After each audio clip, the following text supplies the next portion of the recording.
Mesdames et messieurs, chers camarades,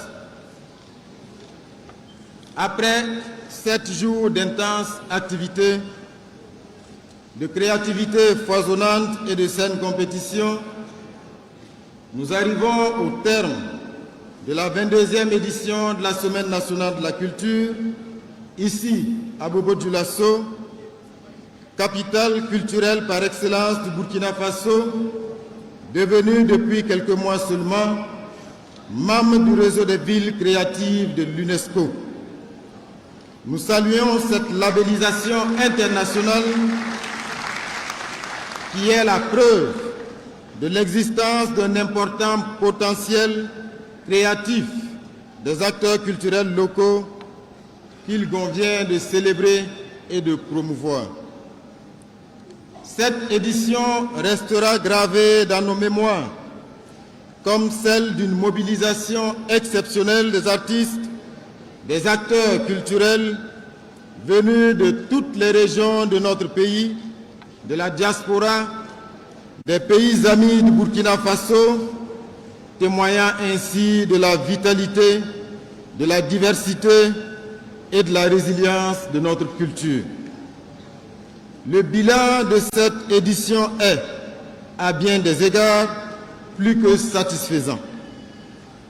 En effet, nous avons été témoins d'un renouvellement remarquable de la création artistique, illustrée par la richesse, la diversité et la qualité des œuvres présentées dans les différentes disciplines.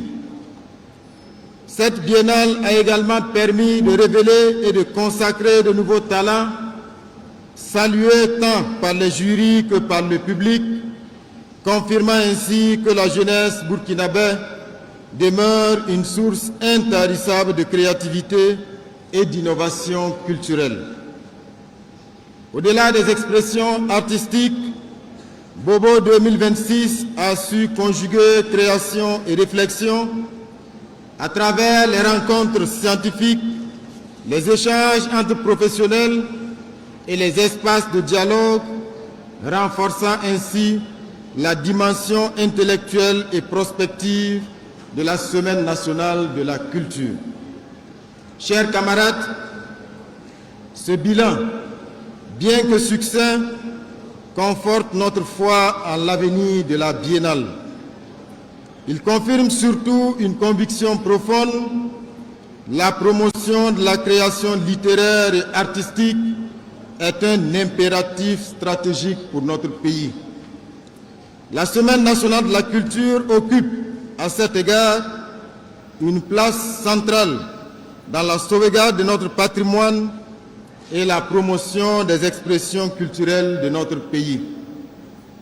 Elle mobilise les énergies de la nation, favorise l'expression des identités culturelles, stimule les échanges et contribue durablement au rayonnement du Burkina Faso.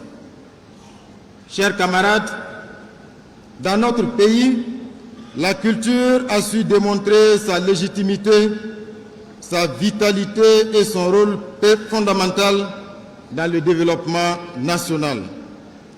La présence constante des artistes burkinabés sur les scènes internationales renforce l'image positive de notre pays. De grandes manifestations culturelles telles que le FESPACO, le CIAO ou la Foire internationale du livre de Ouagadougou contribuent significativement à ce rayonnement tout en générant d'importantes retombées économiques. Mais au-delà des arguments économiques, investir dans la culture, c'est investir dans l'âme de notre nation, dans la cohésion sociale et dans la transmission des valeurs endogènes. C'est au regard de toutes ces vertus que le camarade capitaine Ibrahim Traoré accorde une place prépondérante au secteur culturel dans la révolution progressiste populaire en marche dans notre pays. Le manifeste de la RPP le martèle avec force: le réarmement culturel constitue le défi central pour garantir la pérennité de la révolution. Il en est le moteur essentiel. Notre salut ne repose pas uniquement sur la force militaire, ou économique, mais aussi sur la puissance culturelle et symbolique. C'est le lieu ici de rendre un hommage appuyé au camarade capitaine Ibrahim Traoré, président du Faso, chef de l'État, pour l'attention constante qu'il accorde à la protection et à la promotion de notre patrimoine culturel.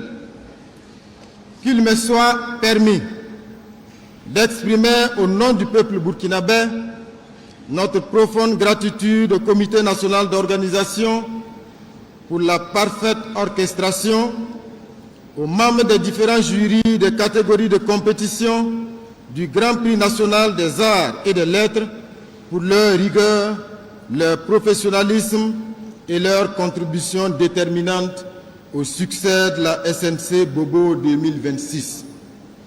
J'exprime ma profonde gratitude aux pays invités d'honneur, le Ghana, et au pays invité spécial, la Russie, pour leur présence très remarquée à cette édition de la Semaine nationale de la culture. J'associe à ces remerciements le Mali, le Niger et le Tchad, ainsi que tous les pays amis qui nous ont fait l'honneur de leur présence à cette édition. Mes remerciements vont également aux artistes, aux encadreurs, aux parrains, aux partenaires, aux sponsors, aux autorités administratives et coutumières, aux forces de défense et de sécurité, aux vaillants volontaires pour la défense de la patrie, ainsi qu'aux populations de Bobo-Dioulasso et de Guirico pour leur mobilisation et leur hospitalité exemplaire. Je saisis enfin l'opportunité de cette tribune pour exprimer toute notre solidarité au peuple frère du Mali, endeuillé par les attaques lâches, perfides et barbares du 25 mai dernier, pendant que nous avions ici à nos côtés à Bobo-Dioulasso pour l'ouverture de cette SNC, mon frère et ami, son Excellence M. Abdoulaye Maïga, le Premier ministre de la République du Mali. Notre conviction reste inébranlable, l'AES vaincra.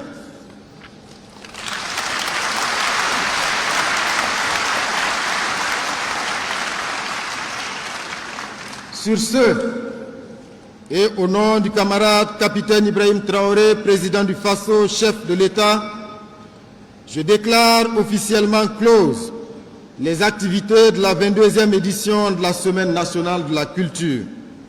Vive la Semaine nationale de la culture, vive la culture burkinabé, ferment de l'unité nationale, la patrie ou la mort, nous vaincrons. Je vous remercie.